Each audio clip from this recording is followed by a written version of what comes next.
5 de outubro de 1917, um cara chamado Lenin tomou o poder da Rússia e declarou o regime socialista. Esse acontecimento ficou conhecido como Revolução Bolchevique e impactou o mundo por diversas gerações. Mas, para entendermos melhor suas causas e consequências, precisamos voltar para 1905. Nessa época, quem controlava o país era o czar, uma espécie de rei na Rússia. Seu governo era extremamente absolutista, centralizador e autoritário. Só para você ter ideia, não existia nenhuma constituição, ou seja, não existiam leis, o czar mandava em tudo, sem limites. A Rússia estava muito atrasada em comparação aos outros países. Foi o último país a abolir o feudalismo, que na Europa foi desaparecendo a partir da Revolução Gloriosa, na Inglaterra do século XVII. Assim, a Rússia passou a investir recentemente na industrialização, sendo em 1917 ainda um país majoritariamente rural e de camponeses. 80% da população vivia miseravelmente, em crise e passando por fome, enquanto que o czar estava tranquilo com a elite, a nobreza, reprimindo quem fosse contrário ao seu governo.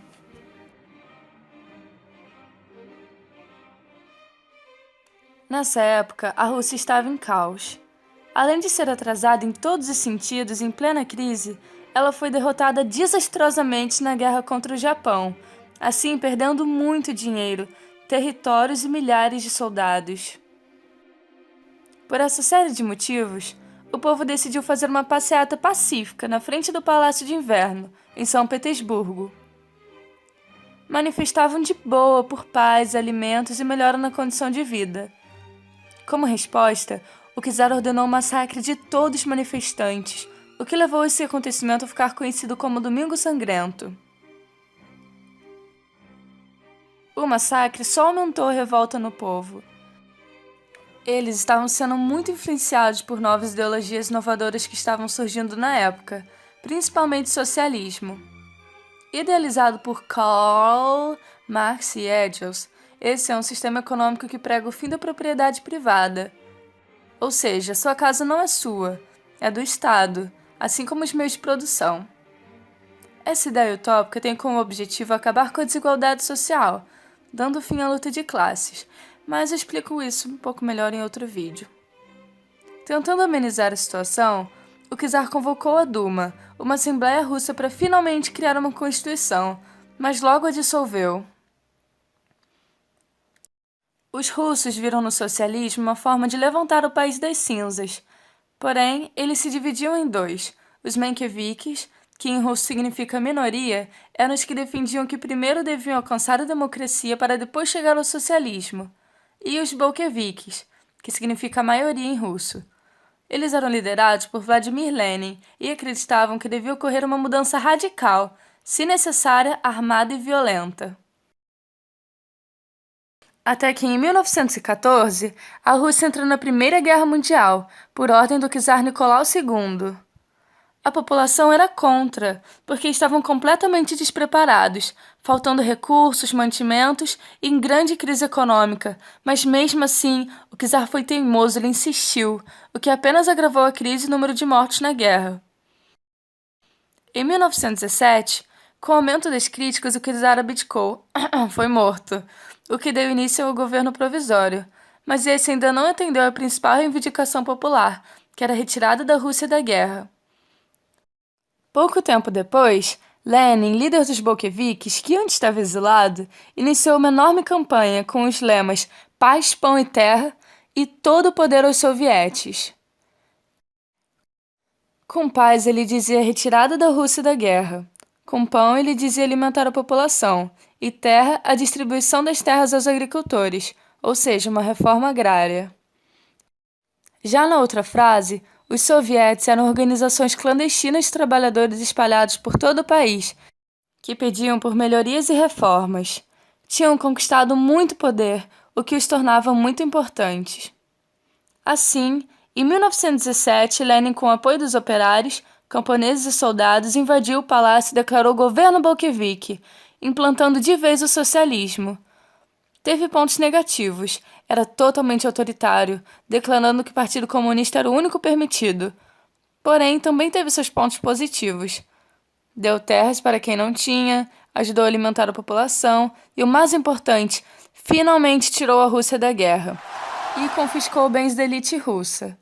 Porém, teve que pagar indenizações da Tríplice Aliança por ter saído. Para entender mais, assista o vídeo sobre a Primeira Guerra Mundial.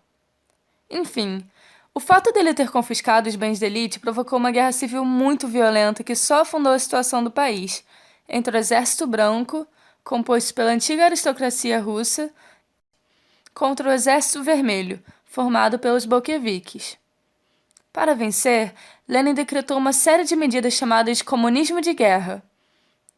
Ele estatizou todos os setores da economia e confiscou a produção dos agricultores para financiar o exército, o que gerou uma inflação tão grandiosa que até deixou de existir moeda por um tempo. O Exército Vermelho venceu, porém a Rússia estava em decadência.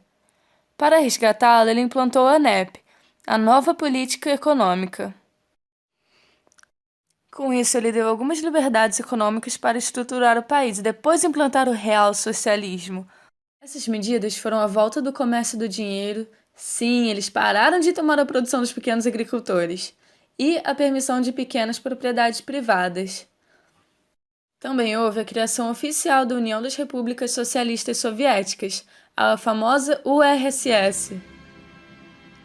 No total, essas medidas ajudaram a agricultura, aumentando a produção e diminuindo a fome no país, porém não houve avanço nas indústrias. Em 1924, Lenin morre, causando uma grande polêmica de quem seria seu sucessor. Entre os concorrentes havia Trotsky, um amigo de Lenin, figura heróica que defendia que a expansão do socialismo era mais importante, e Stalin, de alto cargo militar, que definia mais importante primeiramente tornar o URSS forte e estável. Stalin ganhou, assim mandando matar Trotsky. Uma curiosidade interessante é que quando ele foi morto, ele estava exilado no México, onde teve um caso com a famosa pintora Frida Kahlo. Stalin também ordenou que apagassem vários registros históricos de Trotsky, o que tornou-a ser a primeira forma de Photoshop no mundo. Tá, mas vamos voltar ao assunto. Stalin criou os planos quinquenais com o objetivo de desenvolver a economia russa. Criou muitas indústrias e tornou o país um dos mais desenvolvidos da época. Também promoveu a construção de obras públicas, que geraram muitos empregos, e a melhora da educação. Porém, ele instituía a coletivização forçada das terras. Toda a produção dos agricultores era tomada pelo Estado, que vendia os grãos no exterior e assim ganhava dinheiro para a industrialização. Mas, na verdade, isso era horrível, porque fazia com que os agricultores não tivessem incentivo nenhum para continuarem trabalhando, o que diminuía a produção e desencadeou a fome. Essa época ficou conhecida como o Grande Terror. Stalin era muito autoritário e ordenava perseguição e assassinato dos traidores ou opositores de seu governo. Ele espalhava espiões pela cidade e mandava os acusados para campos de concentração na Sibéria, onde eram forçados a trabalhar até a morte. Seu governo foi muito duradouro devido às intensas propagandas políticas que o retratavam como um nobre amigo das crianças, através de uma lavagem cerebral. No final das contas, ele ofereceu qualidade de vida para quem já era rico e terror aos opositores. A União Soviética durou 74 anos, se dissolvendo só em 1991, após a Guerra Fria. Mas esse assunto fica para um próximo vídeo.